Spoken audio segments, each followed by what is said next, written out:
Ladies and gentlemen, it's time to acknowledge the fact that something big is about to happen. WWE is very clearly in do or die mode at this point. There are reports coming out that the heel turn that took place, or the double heel turn, I guess you could call it, that took place yesterday with Bronito Breakker and Broncinho Reed beating down Seth Rollins at the end of Raw yesterday was apparently, allegedly, something that was planned creatively as a massive pivot, which means that either Seth Rollins and the rumors about his injury, apparently he injured his shoulder while fighting against Codarius Rodington at Crown Jewel, which, I mean, it makes sense. He did a coast-to-coast from like 10, 15 feet in the air, you know what I'm saying, and kind of landed on his shoulder, unfortunately. I'm not exactly sure why he chose to do that move, but it is what it is. He chose to do the move, and unfortunately, he got injured. So it looks like Seth may be out for like a medium to a long-term injury. It kind of reminds me of the Liv Morgan injury from a few months ago, where she like kind of like landed on her elbow awkwardly, and like her shoulder rolled over, and it kind of like broke or whatever happened to it. It looks kind of similar to that, but obviously Rollins has much more muscle mass than Liv Morgan, and he jumped from a higher height, so it's a different situation. Hopefully Rollins can have a speedy recovery if he is injured. I know a lot of people are worried because they're like, well, what about the last time he was allegedly injured and then cashed in at SummerSlam? But I think this is actually a legitimate injury, so we'll see what happens with that. But this planned massive creative pivot out of nowhere shows you that WWE, triple fraud, you know what I'm saying, and Paul Heyman probably came up with the idea himself. Whoever came up with the idea, the head of creative triple fraud actually listened to them and took the idea and they ran with it. And last night you got a pretty good segment to end an awful episode of Monday Night Raw. But the point is that more creative and big pivots like this, I feel like, are going to continue to happen. WWE is at a super low point. We have to acknowledge it the way that it is, guys. We are now heading into a Mania season is going to start in 2 months. You get what I mean? And we have no stories for Mania 42. Just off looking right now. We're going to talk about this in a little bit. Obviously, we're 6 months out from Mania, so things can change drastically in the next 6 months. But again, after this year's Mania 41 being as bad as it was, people were saying things would change drastically over the summer and later on in the year, and things only got worse. So, you know what I mean? So we have to acknowledge the track record of triple fraud in the creative team's booking, okay? If we're being legitimately honest with ourselves, this company started off with a 1.8 to 1.9 million average viewership on SmackDown on USA last year, USA Network. Now they're struggling to get 1 million, and this week, after this taped show from last week from Australia, they're likely going to dip below 1 million for this week's rating that's going to come out for last week's episode. You get what I mean? If these ratings continue, they're going to get pulled off of USA Network. It's not a joke. It's not an exaggeration. It's going to happen at some point. It may not happen like next week or the next month or something like that. Heck, it may not even happen next year. But within the next couple of years, you are going to notice the end of this show being on USA Network. And after it's off USA Network, where are they going to go? Where are they going to go? They already tried to go to Fox. That didn't work out. You know what I'm saying? Fox didn't get the money back on their investment. Netflix is already not getting the money back on their investment. If Netflix dips to like a 2 million, bro, or a sub 2 million, they're already at 2.3. And that's what both of their WWE World Champions advertised. If they are struggling to get to 2 million, I am going to bet you money that they will be kicked off of Netflix in the next couple years as well. This is not a joke. They are at their wits' end. They are about to enter uncharted territories. You get what I mean? Unprecedented waters. This is it. This is it. You know what I mean? This is Triple H's last chance to get this creativity and get this creative team and writing team on their stuff. Make good shows again. This is not acceptable. The stuff they've been doing for the last 16 months is unacceptable. Hence why I just told you went from 1.9 mil to 1 million. Like what? I mean, I don't know what other clear metric there is to show you what's happened over the last 12 months. So it is what it is. They are at their wits' end, and they are at the point where it's bend, don't break at this point, but they're about to break. It's it. So what will Triple H do? How will he respond? You know what I'm saying? In these coming months. And that's what makes it interesting, I will say, as a wrestling fan, is seeing the different types of creativity and different, well, hopefully creativity and different types of creative resets and moves and shock factors and maybe roster switches and booking decisions and title changes and, you know what I'm saying, show endings and openings. How are they going to alter the way that these shows are done and alter the way that these storylines are delivered? You get what I mean? They have to make these changes, and I know that they have to, and we all know that they have to make these changes, and they know that they have to make these changes. So how will they respond? That is what makes it interesting, and that's what leaves room for sometimes you get a great ending to Raw like you did last night with Braun Breaker turning on Seth Rollins, and same with Bronson Reed. That is what needs to be happening consistently going forward. You're not always going to have these shocking and epic endings to these shows and epic openings, but what you need to start doing is have a consistent baseline. Hey, I can tune into Raw each week and know that I will at least get a decent product that is at least going to have effort and creativity into it. It's not not just going to be a bunch of boring and lifeless and nonsensical rematches, nonsensical stories that never have any consistency. They're not engaging. Nobody cares about them. And we're going to actually start developing new stars. If Triple H can actually start doing that, you can possibly notice the show's getting better. But heading into this Mania 42 season, no more Cena, no more, what's it called? Probably no Rock gonna be there. You gotta figure something out, and you gotta figure it out quick, bro. Because I'm looking at this landscape. What's your main event for night one gonna be? Branito Breaker versus Los Angeles Knight for the world title for the 19th time? I mean, like, what are we looking at? Seriously. So their backs are against the wall and they know it. They got to fix it. But like I said, WWE is obviously in do or die. Hence why you're seeing these random shock factor moves. What we've seen so far, first off, at WrestlePalooza, the original plan was to have Cody Rhodes lose to Drew McIntyre in that match and set up the Randy heel turn, and then eventually Randy was going to feud with Cody. So right now, there's potential that right now Drew McIntyre could have been WWE champion. That's the first thing. Secondly, obviously we have the situation now with Rollins potentially being out for a while. That means that Braun Breaker and Bronsinho Reed, we're probably going to have to see them, probably take the reins of Monday Night Raw. And the alleged rumors are that Austin Theory or Brock Lesnar or both of them could be added to this faction in time for War Games. Now, I don't know about the validity of this. Obviously, Brock Lesnar will be back at some point, and he's probably going to help out Heyman and, Braun and Branito, and Brunson and Branito, I should say. And that's basically the situation with that. But at the end of the day, these decisions are going to continue to keep on happening. The PLE international viewership is declining so much so that they literally just stopped reporting after Night of Champions, I'm pretty sure, because I was keeping up with it and I just couldn't find any reports after Night of Champions because the viewership internationally was dipping below 1 million on Netflix for the PLEs. Obviously, we have the multiple weeks of record low Raw Netflix viewership and record low SmackDown viewership in the history of this company. Because of these things, because of the views declining, Triple H, Nicholas Khan, The Rock, the final boss, you know what I'm saying? Which we're going to be talking about later this week because of something that he said as well about potentially knowing about John Cena's, final opponent, and basically saying that he has a little bit of creative freedom when it comes to that, in terms of, who he can suggest as Cena's final opponent, but ultimately it's Cena's choice who he wants that person to be. But we'll deal with The Rock at a later date and time, Mama Rose, the final boss. Anyways, that's not the point.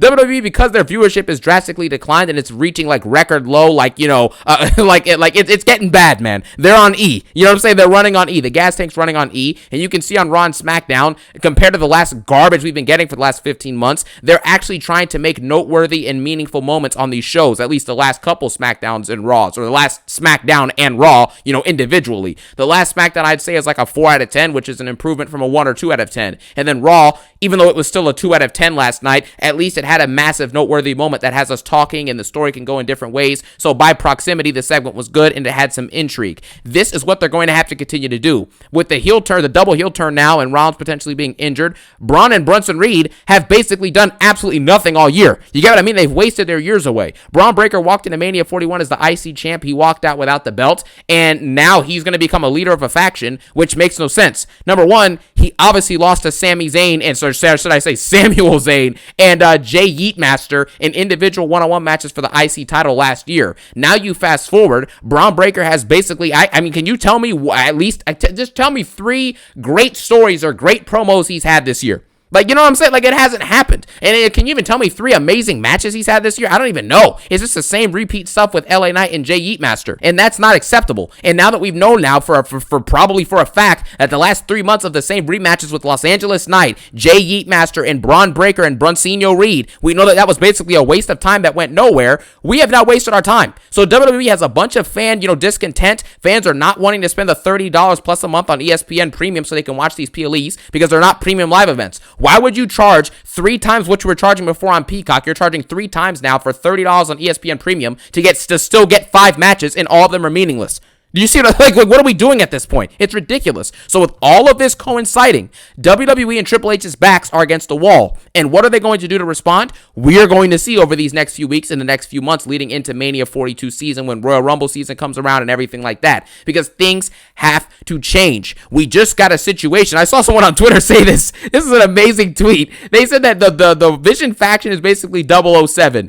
0 good matches. You know what I'm saying? 0 good stories basically in 7 months of time time wasted. And that was absolutely hilarious because it's facts. Nothing happened with this faction. WrestleMania 41 was a waste of time. The heel turn with Heyman, or Heyman turning on Rollins and Roman and Punk, was stupid. It should have never been a triple threat in the first place. You should have just done Roman versus Seth in a last man standing match or something to end off this feud and completely move on or something like that. And then, or you know what I mean? What's it called? You could have just had Seth go do something else. Go fight Gunther or something. I don't know. Figure it out. But that triple threat was a waste of time, and it was a pointless story, and it's paid off really bad dividends. Crown Jewel was a waste of time. Money in the Bank was a waste of time. SummerSlam was a waste of time. The cash-in is now a waste of time because he's probably going to lose the belt to either Punkinator or Bronito Breakker. So, what are we doing at this point? Everything has been meaningless this year because your main through line and storyline on Raw, not only does it suck and it's nonsensical, but everything that's taken place with it in the mainline PLEs has been meaningless now and been rendered useless. So it's just, the direction of it is not going good. Obviously, you look at the rest of the roster and there's multiple issues right now. Roman Reigns is obviously part-time, and he is your top star, your biggest star, and your best star. And now you're booking him like a jobber. And by I mean triple fraud has ruined Romano Reigns. Why is Romano Reigns has been pinned 2 times in this decade so far? 2 times in this decade so far by 2 people. Codarius Rodington and now Bronsinho Reed a couple nights ago. But instead of Brunson Reed being the one to hold up the world title and be the head, leader of this new faction with him and Braun and Paul Heyman, it's Braun Breaker being the one to lead the charge?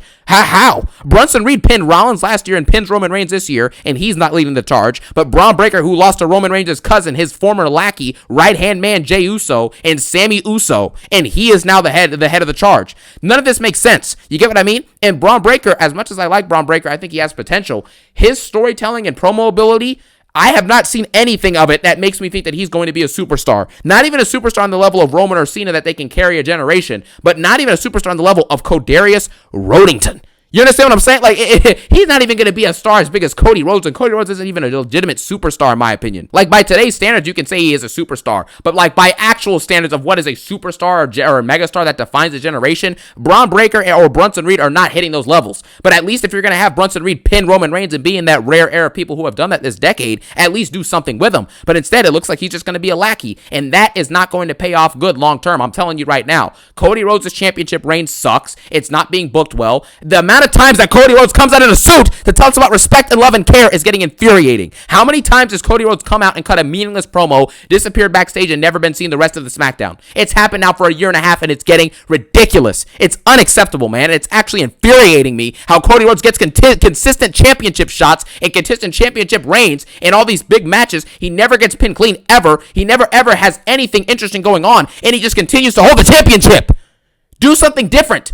Goodness gracious, man. Anyways, Cody Rhodes sucks. His championship reign is trash. He's Stardust at this point. John Cena is leaving soon, obviously. His retirement tour has been absolute garbage, and he's got 4 dates left. Roman Reigns is part-time, so that's that. So something has to give. Something has to give. And like I mentioned before, WrestleMania 42, okay? You have no mainline stories as of now. No main through lines, no drama, no entry that actually makes you want to tune in week after week. Now, a lot of us are probably going to want to tune in to next week's Raw to see what's happening with Bronito Breakker and the whole turn that he did on Seth Rollins and what's the status of Seth Rollins and his title reign. We're all going to want to see that. But outside of that next episode, if next episode sucks and the fallout is not that good from what happened with the heel turn thing with Braun Breaker and everything, no one's going to be tuning in consistently again. You're going to go back to record low viewership like you already are. So you're going to be fluctuating around that at the very best case scenario. How are you going to generate viewership and generate hype back into this product? And even if you have ideas that are exciting, like I have some ideas that could be exciting, like Cody losing in a triple threat, with Jacob Fatu and Drew McIntyre and Cody fighting for the WWE title, and maybe, Jacob Fatu gets pinned by Drew so that Cody's not pinned directly, and that way Drew holds the WWE championship. Or Randy turns heel and interrupts the match, and maybe he is just there as a competitor in general. Maybe it's a fatal four-way, maybe it's a triple threat, and heel Randy takes the title, punts Cody and writes him off TV, and maybe his first feud is Drew McIntyre now as a WWE champion. And I can't stop thinking about Punk, and I can't stop thinking about Randy. You know what I'm saying? But still,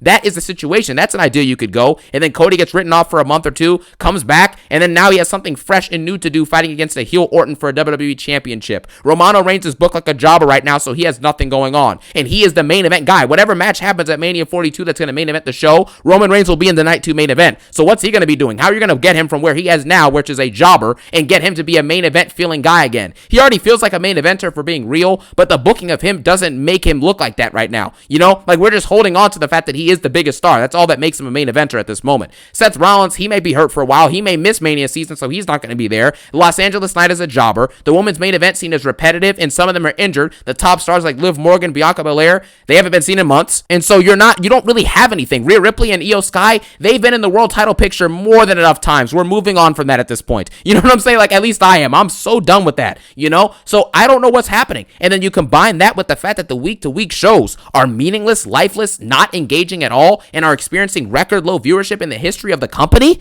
What are you going to do? Their backs are against the wall, and we are in do or die mode, which is why I expect a massive reset, and I do expect a quality to, I don't expect it to increase necessarily, but I don't expect it to possibly go down. Something has to give, and I'm hoping that the creative team and Triple Fraud can somehow lock in and give us at least something decent going forward. I expect a massive reset with title changes, honestly, everywhere. I think that Cody Rhodes is going to lose his championship before 2026. It's a bold statement, and I know it's a bold prediction, and it's most likely not going to happen, but I think Codarius Rodington is going to lose that belt within the next 2 months. I do think that Seth Rollins is obviously going to lose his belt probably within the next few weeks. You know what I mean? Stephanie Vaquera may lose hers in the next couple months. I think Tiffany Stratton is going to lose to either Jade Cargill or maybe a returning Bianca Belair probably within the next month or two. I think her reign is also coming to an end. The mid-card title on SmackDown, Sami Zayn's doing good with the U.S. Open challenges. Those are cool, but I think Melo Hayes is probably going to get it next, and he's going to start doing maybe open challenges, and stars from Raw and SmackDown or even NXT can coincide in getting those challenges as well. But there needs to be a big creative shock that moves things and moves things around, juggles things around, so that people actually have a reason to re-engage with what's happening. Last year, SmackDown debuted on USA Network, averaging 1.8 to 1.9 million views, and now they're struggling to get to the 1 million mark consistently. That's not acceptable. That shows you that something drastic has to change. More creativity needs to be shown, and you need to give people drama or reasons to intrigue, open-ended endings that actually have good storylines and through lines to the point where we're like, wow, I gotta see SmackDown next week. I gotta see this segment next week. I gotta tune into Raw next week to see how this unfolds with LA Knight or Rollins or Punk or Roman, whoever.